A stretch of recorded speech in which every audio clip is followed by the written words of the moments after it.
welcome back to Focus Atlanta. Thank you so much for continuing to watch. Again, I'm your host, Keisha Lancelin. In this segment, we're going to focus a little bit on health care, in fact, and the treatment of addiction. I'm here with Dr. Sambunaris. We're going to talk a little bit about Trek Medical Advanced Treatment Options. Thank you so much for coming on the show. Well, thank you for having me, Keisha. Now, Dr. Angelo, I have to tell you, when I was reading about the uptick in the addiction of heroin, I was really shocked because in my mind, that's an old drug. That's a drug people don't really do anymore, you know? That's right. That's a drug that, you know, is not the young people's drug of choice, but that's not the case.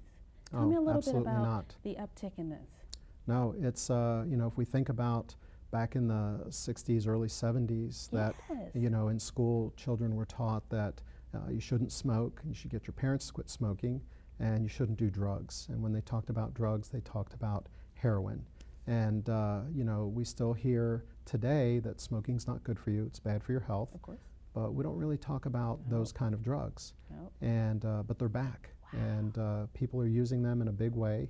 You know, in the United States, the latest survey, 2014, is that 465,000 people in the United States are addicted to heroin. Oh my gosh. See, that just blows my mind because again, you hear about other drugs, you hear about meth, or, you know, That's right. there is considerable conversation about those things, and there's not considerable conversation about avoiding heroin. There's considerable conversation about avoiding prescription drugs, but basically sometimes that addiction will lead you to heroin because heroin is so much cheaper than prescription drugs. That's right. And a lot of the people that we've talked to, you know, over the years at the clinic, typically it started with, you know, drinking at some parties in high school. And for, you know, most people it would be drinking is just having fun, getting in with the friends, you know, peer pressure. But for a few, they start to feel an overwhelming calmness. They feel better. And so then later they try marijuana, and the marijuana gives them that same feeling, maybe lasts a little bit longer. There's no hangover. And they then progress to... So it's like they're graduating. That's right. Wow. And it would be no different than if you took an aspirin for a headache and you say, well, it's a little bit of improvement, but then you take, you know, your ibuprofen and you say, well, you know, this is much better improvement. Right.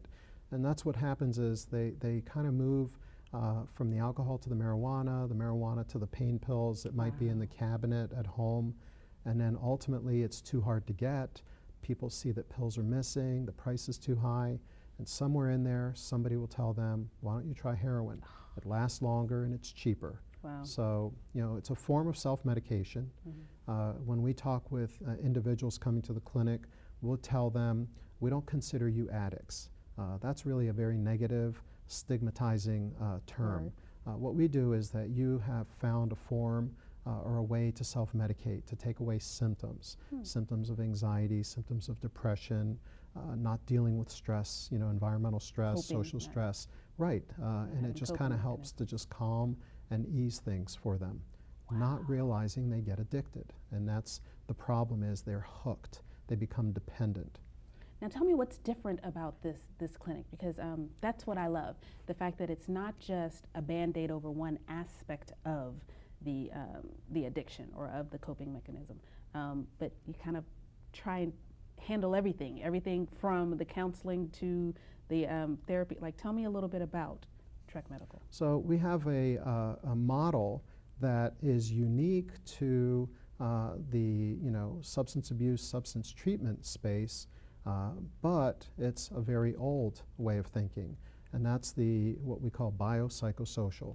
Biological, psychological, social. So what's the impact of the disease? Why is the individual having to use? So the biological part would be that there's typically a genetic predisposition, and that genetic predisposition leads to a chemical imbalance, most likely in the brain. They find either prescription medication that helps them with that, or street drugs or illicit drugs that help. So that kind of helps to rebalance their chemistry. The problem is it's the wrong treatment. It'd be better to go, you know, with a prescription, with a healthcare provider guiding it. There's the impact of substance dependence from a psychological perspective, you know, so biological, psychological, you know, kind of the anxiety that they feel, the poor stress tolerance, you know, little things that you and I might handle well, kind of sets Sends them over the edge. edge. That's right. Wow. And then finally social, that it impacts family life, Yes. school life, or a job if they're working, and social relationships. And so we're looking at how do we integrate treatment. So we'll approach it from a biological treatment perspective, the psychological, where we help with counseling, and then the in the social. end to kind of wrap it all up with, okay, now on the road to recovery, let's get you back to applying to school. Let's get you, not to lose that job. Yeah. Let's kind of make amends with those relationships that were damaged. And let's get rid of those relationships that kept pulling you back to heroin and Absolutely. pain pills and marijuana. Thank you so much. I mean, you must be really excited as the medical Oh, director. very much. Tell us a little bit about how we can learn more. Is there a website that people can go to? There is trekmedical.org. Okay. And there'll be some information, definitely a phone number there that they can call us, and we can, it's all confidential. We're very discreet, because again, we don't want to stigmatize anybody, Yeah. but we'll give them some information, collect some information, and see if we would be a good fit for them and their family. Fantastic. Thank you so much for your time. Oh, well, thank you for having us. I'm so excited because substance abuse is real. It's real in all of our communities. Everybody knows someone who has had an issue with substance abuse, whether that is alcohol, whether that is marijuana, whether that is now heroin. But it's nice to know that there are places that are specifically trying to treat every aspect of that so that everybody can get whole and become the people that they once were, and get over it, get over the hump. It can be done. All you need is a little help. You need the right direction, a little help, and a couple of professionals to help you out, and you can do this. So if this is you, please take the opportunity to go to the website, learn a little bit more. And if it's someone you love, take the opportunity to go to the website and learn a little bit more. Stay tuned for more Focus Atlanta. We'll be right back.